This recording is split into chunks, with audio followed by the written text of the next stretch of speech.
2021 Honda Civic hatchback, courtesy of Apple Honda in York, PA. They have a beautiful, gigantic building. But for more information on their inventory, please feel free to check out the link in the description box below. Wanted to check out the Civic hatchback here today because, of course, this is one of the best-selling compact cars of all time, that being the Civic. Not necessarily a Civic hatchback, but the Civic itself. It's been around since 1973. I have actually owned 4 of them now at this point, with one of them going to 230,000 miles before I actually ended up trading it in. Still nothing wrong with it. So having said all that, what do you guys say? Let's just go ahead and jump right into it. And as always, let's start with pricing. And so there will be several different trim levels for the 2021 Civic hatchback. First one being the LX, starting at $22,000 even, which by the way is a modest $250 increase over the 2020 model year. Sport, which is the trim level we have today, going for $23,100, EX for $24,500, and lastly the Sport Touring for $28,400. And so with all that being said, I do believe Honda plans on bringing the EXL trim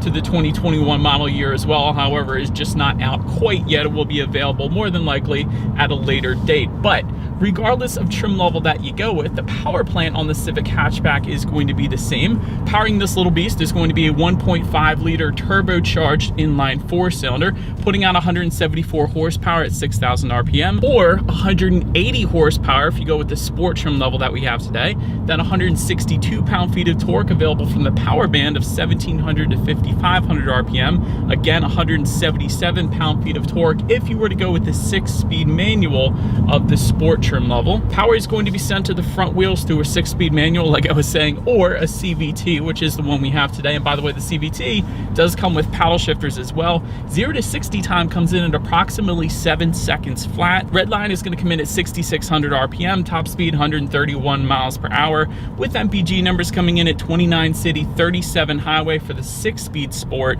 29 city, 35 highway for the CVT sport, and for the LX and EX trim levels, it actually jumps up quite substantially to 31 in the city, 40 on the highway. If you want a little better MPGs, those might be the trim levels for you. But so that before we test out the paddle shifters or the acceleration or anything like that, I did want to mention there are a couple different drive modes for the Civic hatchback as well. One of them being a sport mode, which is simply where you just take the shifter and slide it all the way to the back. It does adjust the gauge setup a little bit, and it does also immediately downshift for you. So it is going to hold the RPMs at a much higher level, and you can also use that as a manual shift mode as well. So I apparently have it in this simulated 5th gear. I put it that way because it's a CVT transmission, but it does kind of allow you to shift through the gears, and actually it kind of feels like an automatic when you do that. I gotta be honest, some of the CVTs that you play around with paddle shifters, they aren't that great, but this one actually simulates an automatic transmission quite well. So I will say well done, Honda there. But so then the other drive mode that Honda has put in this one is the Econ button, the Econ mode.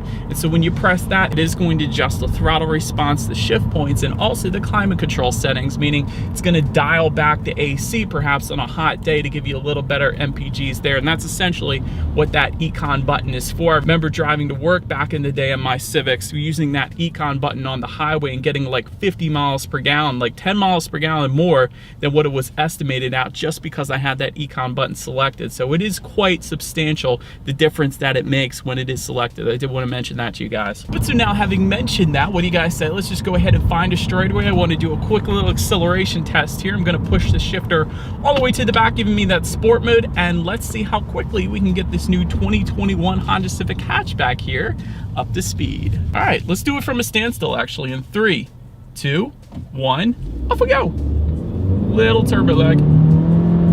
There it is, there it is.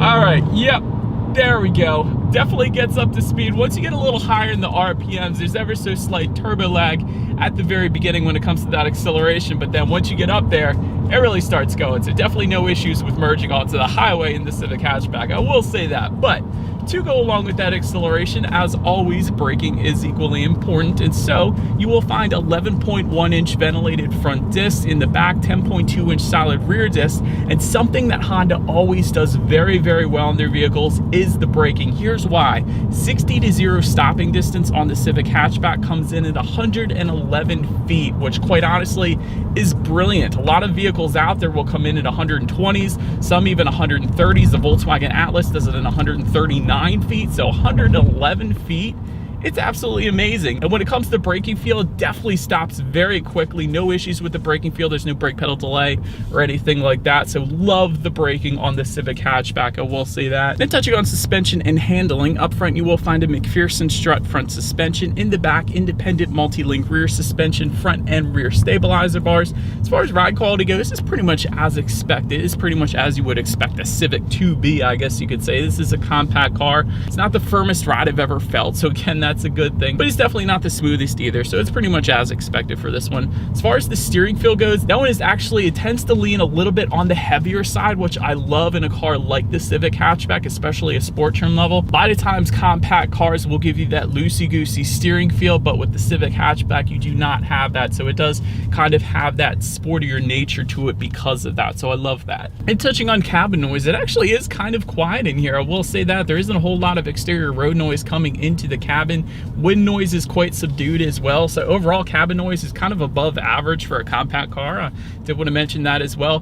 When it comes to visibility, this is one where you might have to get used to it because of the hatchback design. There is kind of this bar that goes across the middle when you're looking out that rear view mirror, which is not going to be quite as nice as the sedan, I guess, the Civic sedan form, but I'm sure it is something that you would get used to. But that is probably the only hindrance when it comes to visibility with this thing. And again, I'm sure you would get used to it. But the other thing with visibility, rain sensing windshield wipers actually come on the Sport Touring trim level only. So that is pretty cool. It's kind of like automatic headlights. Whenever the Civic detects any kind of mist or rainfall, it's going to automatically turn on those windshield wipers. So it's just one less thing you got to worry about.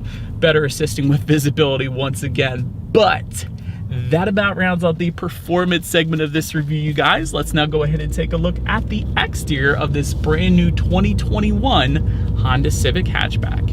All right, so here she is, you guys, the 2021 Honda Civic hatchback, completely blacked out. It actually looks insane, completely all black in my opinion. It looks really good. But anyways, let's go ahead and start up front on this one here. And so to start, projector beam halogen headlights are going to come standard across the board here. Automatic feature is going to come with that, meaning when it starts to get dark out at night, those headlights will turn on automatically for you there.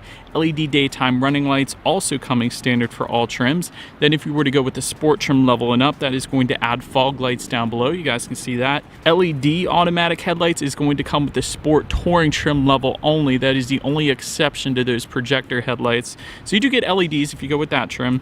Then you will also get a full lip kit if you were to go with the Sport Touring trim level. So that is going to differ amongst some of the other trim levels as well there. But so then making our way to the side of this one, black window surrounds coming standard across the board. When it comes to those side mirrors, they are body colored power adjustable side mirrors. They will be heated for the EX and Sport Touring trims, and they will also get LED integrated turn signals if you were to go with that Sport Touring trim level then. Then take a look down at the wheel setup. 16-inch alloy wheels coming with the LX, 18-inch alloy wheels coming with the Sport and Sport Touring, and lastly 17-inch alloys if you were to go with the EX trim level. So of course you guys are looking at the 18-inch alloys right now. Definitely a nice look to them. I will say that they have the black accents with the silver, so I like the black accents. It goes very well with the black exterior that we do indeed have here today. But now let's go ahead and make our way to the back of the Civic hatchback. Up top there you will find a gloss black shark fin antenna. Just below that, body colored rear roofline spoiler, and yes, every single trim level will get that. You gotta love that. LED taillights in that C shape will come standard across the board as well. And of course you get some sport badging if you were to go with one of those sport trim levels. Just below it all, perhaps my favorite part here, you do have a very nice rear diffuser back there. It looks really good back there, I will say that. And just in the center of it all, this is going to differ amongst the trim levels, there is a single exhaust outlet tucked away for the LX and EX. So otherwise, if you were to go with one of those sport trim levels like we have now, you will find a center mounted exhaust with dual tips finished in chrome. And so that is what, of course, you are looking at right now. So I do believe you guys know what we have to do next. As always, here is that exhaust clip.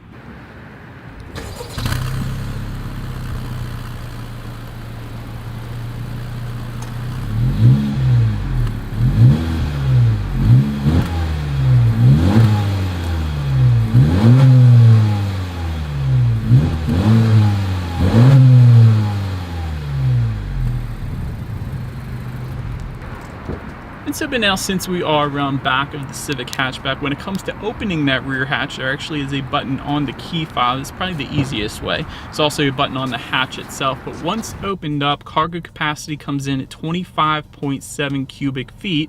If that was not enough space, there is a 60-40 split, meaning the rear seats do fold down for quite a bit of extra space there, coming in at 46.2 cubic feet. There is, of course, also a rear cargo cover back there. It's always important with hatchbacks. Also some rear cargo lighting back there as well. But then making our way up to the rear legroom, that comes in at an even 36 inches. So for reference, I'm an even 6 feet tall. This is how much space I had back there. And one of the things I like about the rear legroom in the back of the Civic here is that the back of those front seats is not a hard plastic, so you do have a little bit of give if you're a little taller of a person, for your knees at least. So you could push in the back of those front seats a little bit if you did need a little more space. So I do love that that is there, because sometimes it's plastic and then you don't have that. But anyways, rear center armrest with cup holders is going to be available on the upper trim levels. You will also get heated rear seats for the Sport Touring trim level only, if you wanted to spoil the rear passengers a little bit back there. But other than that, it's a pretty basic setup back there. You have a cloth leather combination for those rear seats. But then making our way up to the front seats now, manually adjustable cloth seating coming with the LX and the Sport trim level. 8-way power driver seat coming with the EX trim level and up. You will find heated front seats for that EX trim level and up as well. Leather seating is going to come with the Sport Touring trim level. Power adjustable passenger seat, again for that Sport Touring trim level. Overall, the seats are pretty comfortable. Not the most comfortable seats in the world. Definitely wouldn't have minded a little power lumbar adjustment on the driver's seat here, but nonetheless, the seats will do the trick. Then taking a look at the steering wheel, it is tilt and telescoping. It is leather wrapped for the Sport trim level and up. And the 10-2 grips are actually kind of bolstered on the thicker side, which I do tend to like, because it gives you a little better feeling of being in control around the turns, as opposed to thinner, wimpier grips, I guess you could say. But now let's go ahead and make our way to the startup, and let me start by showing you guys the key. You do have your Honda logo on the one side. When you flip it over, lock, unlock, that button to pop the rear hatch, and the circular buttons that says hold, that is going to be a remote start that is available for the Sport trim level and up, which also gets a push button start, by the way. So all I'm going to do is simply put my foot on the brake and press that bright red engine start button located just above the driver's right knee there. And so, but then once started up, it is kind of a digital analog combination gauge setup. All the way to your left, you have your engine temp. All the way to your right, you have your fuel information. In the center is going to be the digital portion of the gauges, which I do absolutely love. To control what is on that digital gauge setup, there are steering wheel mounted controls on the left side. Really gives you a ton of different information you can check out, including a digital speedometer, also boost pressure when you need your next oil change. There's Bluetooth information, radio information, the list goes on. Also, I don't know if you guys noticed when I was driving, the top portion of that digital gauge cluster actually changes color dependent upon how you are driving. If you're driving more economical, it's going to light up in green. If you're driving a little less economical, it's going to light up in a whiter color. So that is pretty cool that that's there, and Honda's done that for quite a while now, so I do like that too. But now making our way to overall interior quality, a power moonroof is going to come with the EX trim level and the Sport Touring trim level, so therefore we don't unfortunately have that today. But Sport pedals is going to come with the Sport trim level. That is what you guys are looking at right now. I always like seeing that in cars. It makes it feel like your car is faster than it really is, I guess you could say. Dual zone climate control coming with the EX trim level and up. Auto dimming rear view mirror coming with the Sport Touring trim level.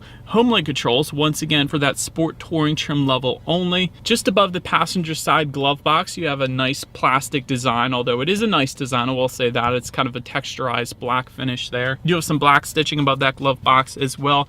Perhaps one of my favorite parts about the Honda Civic is the little cubby area just underneath of the shifter here. It's essentially used to tuck all of those unnecessary wires out of the way, so that when you hook your phone up to the Civic to charge it or to display Android Auto, Apple CarPlay, which I'll get to in a second, the wires aren't going to be just in front of the shifter. They're going to be underneath, tucked away, out of sight, out of mind. So I do like that as well, we'll say that. But having said that, wouldn't have minded a wireless phone charger in this one, but nonetheless, definitely nice how they set that up there.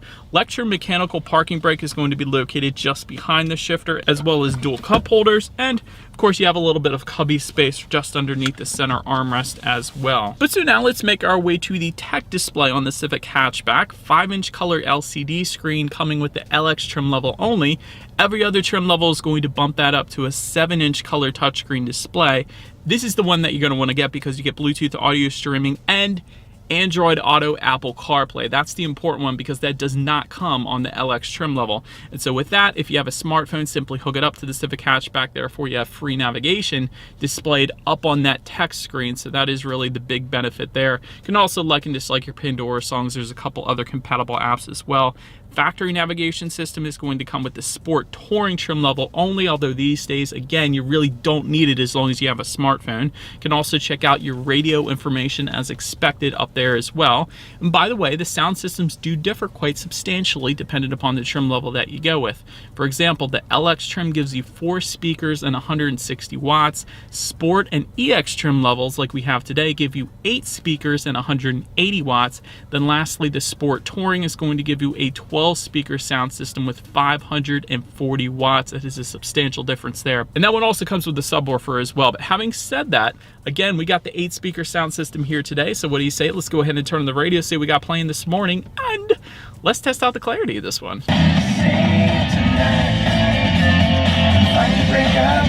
It's nothing really crazy. It's definitely fine. It's 8 speakers, so you got a decent amount of clarity because of that. Not the most bass in the world, but if you guys do value music and that sound system, go with the Sport Touring trim level. That's the only way you're going to get it. But last thing I wanted to mention to you guys on that tech display is when you do put this one in reverse, of course, you do have a rear view camera coming standard across the board, letting you know who or what is behind you, which is always is going to lead us into safety. And so to start, IIHS top safety pick when equipped with LED headlights. And that, of course, is just the Sport Touring trim level there. Front side curtain airbags do come standard. In the back, you're going to have latch, aka lower anchors and tethers for children for the rear car seats.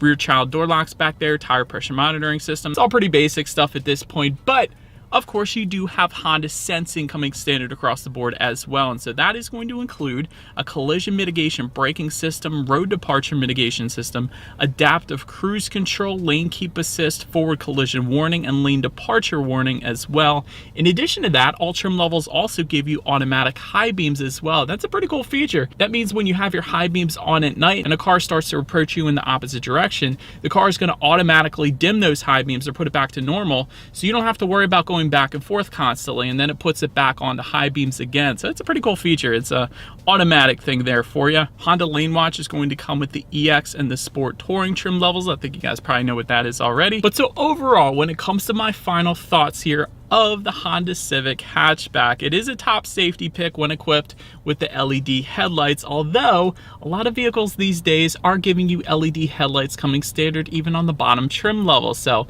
wouldn't have minded some LEDs coming standard across the board. Nice driving dynamics, I will say that though. The handling is very nice in this one. Braking is excellent. That's really something, again, Honda always kills it compared to the competition. The braking feel and the braking statistics from 60 is absolutely amazing, so you gotta love that. Also wouldn't have minded a little better tech though as well. Like for instance, a wireless phone charger would be nice. A little bit larger screens at this point. 7-inch color touchscreen display is kind of on the smaller side. Also a full digital gauge cluster would be nice, perhaps on the Sport Touring trim level.